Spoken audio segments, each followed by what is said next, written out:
describe ko yung housemates.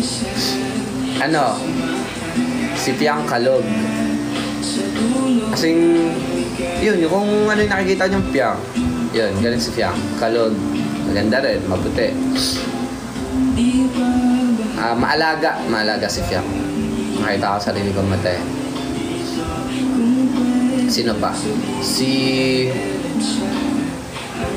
Colette, yun, Pinakang Kalog. Nakakatawa.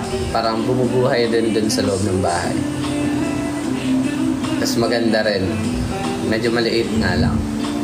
Si Kai, matangkad, maganda, talented. Wala akong masasabi din sa batang yun. Talented si Kai. As in, competitive din talaga. Tas, basta, yun. Si Rain, si Rain medyo nahihiya kasi nung nandun ako eh. Pero sobrang alaga rin ni Rain. Maano siya. Maasikaso din. Tapos, ayun.